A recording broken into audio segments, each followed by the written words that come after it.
మీ జాతకం ఎలా ఉంటుందో తెలుసుకోండి. వెంటనే జేకేఆర్ గురుగారి అపాయింట్మెంట్ తీసుకోండి. హలో నమస్తే, వెల్కమ్ టు సుమన్ టీవీ. ప్రస్తుతం మనతో పాటు మోటివేషనల్ స్పీకర్ రామ్ మెట్టు గారు ఉన్నారు. వీరితో ఈరోజు కొన్ని విషయాల గురించి మనం డిస్కస్ చేద్దాం. హలో అండి రామ్ గారు, నమస్తే. నమస్తే అండి. పర్సన్ ఏదో ఒక పర్సన్ పైన డిపెండ్ అయ్యే ఉంటాడు. ఐదో mentally or like financially or some ఏదో ఒక రీజన్ వల్ల సపోర్ట్ కావాలను.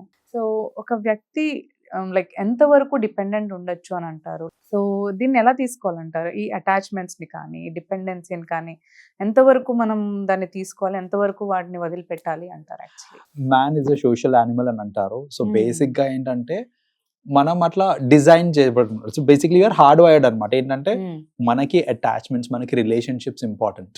అంటే మనకు ఒక social life or social attachments అనేది చాలా important in our life. That is the reason ఏంటంటే మనం జనరలీ చూస్తూ ఉంటాం, బికాస్ వీఆర్ సోషల్. మనకి ఏంటంటే మదర్ ఫాదర్ అనే అటాచ్మెంట్, సిబ్లింగ్స్ తోటి అటాచ్మెంట్, ఫ్రెండ్స్ తోటి. సో ఈ అటాచ్మెంట్ అనేది జనరల్ గా ఉంటుంది. అయితే డిఫరెంట్ ఫేసెస్ ఆఫ్ లైఫ్ లో మనకి different types of relationships important, and అది కూడా టు అన్ ఎక్స్టెంట్ ఇంపార్టెంట్ అనమాట. సో ఫర్ ఎగ్జాంపుల్ ఇప్పుడు ఒక చైల్డ్కి parents are extremely important, because వాడికి ఏంటంటే అంటే చిన్న పిల్లలు, లెటస్ టేక్ ఇన్ఫాంట్స్, వాళ్ళకి ఏంటంటే వాళ్ళ మదర్ కానీ ఫాదర్ కానీ పక్కన ఉన్నప్పుడు వాళ్ళకి భయం ఏమీ ఉండదు అనమాట. సో ఇట్స్ లైక్ వాళ్ళకి ఒక సెక్యూర్డ్ ఫీలింగ్ అనేది కలుగుతుంది, జస్ట్ పక్కన ఉంటే చాలు. సో అందుకనే చూడండి, చిన్న క్రయింగ్ బేబీని మదర్ ఎత్తుకోగానే దే విల్ స్టాప్ క్రయింగ్, ఎందుకంటే వాళ్ళకి ఆ సెన్స్ ఆఫ్ సెక్యూరిటీ అనేది వచ్చేస్తుంది కాబట్టి. సో ఆ అటాచ్మెంట్ అనేది బికాస్ మనకి అది హార్డ్ వైర్డ్ ఉంది కాబట్టి పుట్టినప్పటి నుంచే ఆ నీడ్ అనేది ఉంటుంది మనకి, అటాచ్మెంట్ అనేది. ఈవెన్చువల్లీ ఏంటంటే యాజ్ అండ్ వెన్ మనం ఇట్లా గ్రో అప్ అవుతున్న కొద్దీ మన అటాచ్మెంట్స్ అండ్ రిలేషన్స్ ఏవైతే ఉన్నాయో అవి చేంజ్ అవుతూ ఉంటాయి from person to person.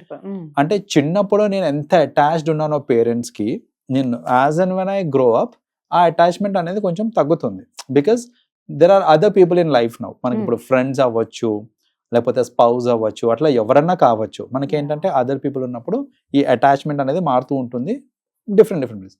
But at the end of the day మనం చూస్తుంటాం, అంటే స్పెషలీ మన సొసైటీలో మనం చూసేది ఏంటిది అని అంటే, యాక్చువల్గా అయితే ఈవెన్చువల్లీ తగ్గాలి. అంటే పేరెంట్స్ మీద డిపెండెన్సీ అనేది పిల్లలకి ఈవెన్చువల్లీ తగ్గాలి. ఏ పాయింట్లో అసలు ఉండకూడదు అని అంటే అంటిల్ దే బికమ్ మేజర్స్. అంటే ఒక 16 years 18 years వచ్చేంత వరకు కూడా మీరు మీ పేరెంట్స్ మీద డిపెండెంట్ ఉన్నారు అని అంటే అబ్సల్యూట్లీ ఫైన్, అగ్రీడ్. మన సొసైటీలో మనం ఏం చూస్తామంటే జనరలీ పెళ్ళి అయిపోయి పిల్లలు కూడా ఉన్నారు, స్టిల్ నేను ఏదైనా డెసిషన్ తీసుకోవాలంటే అది పేరెంట్స్ నుంచి అప్రూవల్ రావాలి, లేకపోతే పేరెంట్స్ తీసుకున్న డెసిషన్ కి మనము జస్ట్ ఓకే చెప్పడము, అలాంటిది in spite of getting married, in spite of you reaching your 40s 50s మనం చూస్తూ ఉంటాం. అంటే అది కరెక్ట్ కాదంటారా? అందరూ అంటుంటారు కదా, లైక్ పేరెంట్స్ అడ్వైస్ ఎప్పుడు తీసుకోవాలి, లైక్ డిపెండెన్సీ ఆర్ లైక్ ఏదో అనొచ్చు అనుకోండి. అడ్వైస్ తీసుకోండి, అంతేగాని డెసిషన్ కి డిపెండ్ కాకండి. మీరు ఏదైనా డెసిషన్ తీసుకోవాలి అని అంటే బీ ఇండిపెండెంట్. చిన్నపిల్లలకి అది నేర్పియాలి. యాక్చువల్ గా వాళ్ళు ఏంటంటే 16-17 వచ్చారు అని అంటే బై దెన్ ఇండిపెండెంట్ గా డెసిషన్స్ తీసుకోవడం రావాలి వాళ్ళకి. అంటే అంటారు కదా, as they are elder experience తో చెప్తారు, we have to consider that మనం న్యూ గా మనం దాని ఏమైనా డెసిషన్స్ తీసుకుంటే రాంగ్ అవ్వచ్చు అని అంటుంటారు. వేర్ ఇస్ క్రియేటివిటీ అని మరి ఇప్పుడు వాళ్ళు చెప్పిందే నేను చెయ్యాలి అంటే see at the end of the day వాళ్ళ ఎక్స్పీరియన్స్, వాళ్ళ లైఫ్, వాళ్ళ యాటిట్యూడ్, వాళ్ళ వ్యూ పాయింట్ నుంచి వాళ్ళు మీకు కొన్ని సజెషన్స్ ఇస్తున్నారు. నా యాటిట్యూడ్ వేరు, నా వ్యూ పాయింట్ వేరు, నేను చేయాలనుకునేది వేరు. సో ఇప్పుడు నేను ఏదైనా చేయాలి అనుకున్నప్పుడు, కొత్తగా ఏదైనా చేయాలనుకున్నప్పుడు అప్పుడు this will not come in to consideration, right?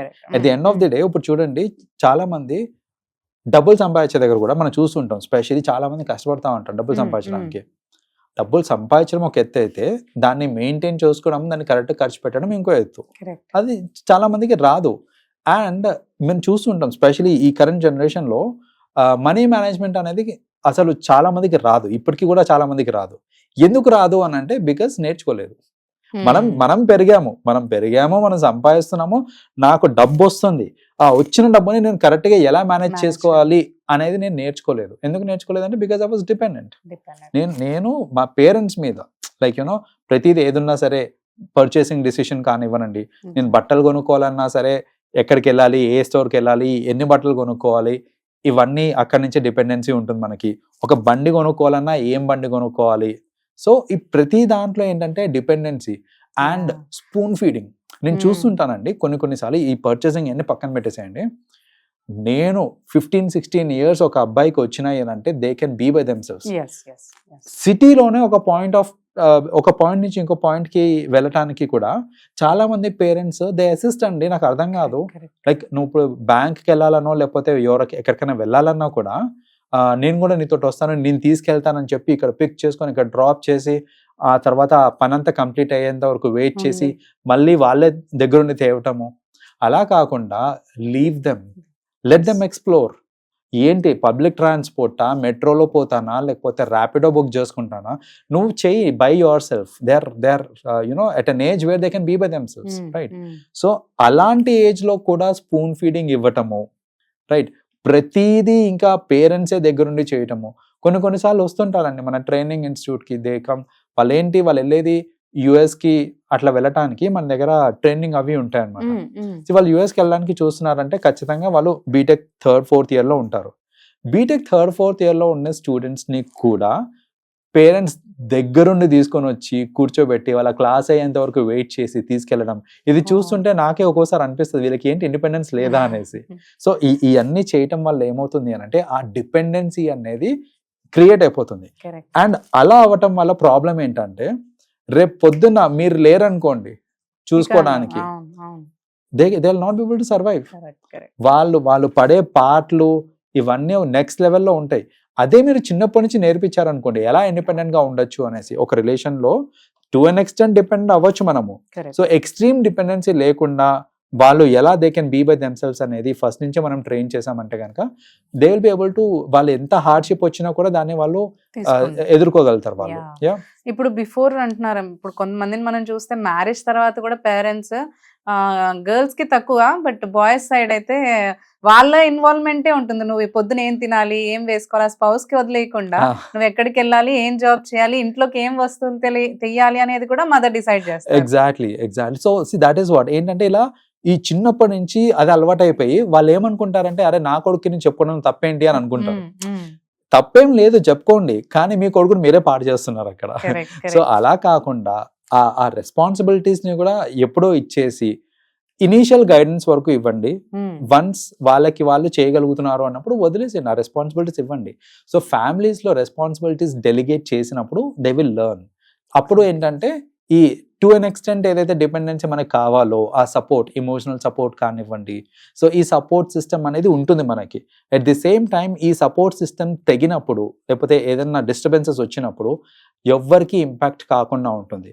అలా కాకుండా ఓవర్ డిపెండెన్సీ అనేది క్రియేట్ అయిపోయింది అనుకోండి, సడన్ గా సపోర్ట్ సిస్టమ్ అనేది లేకపోయేసరికి ఎమోషనల్ ఇంబ్యాలెన్స్ కూడా ఎమోషనల్ ఇంబ్యాలెన్స్ అయిపోతుంది, psychological imbalance, you know lot of problems face అవ్వాల్సి వస్తుంది.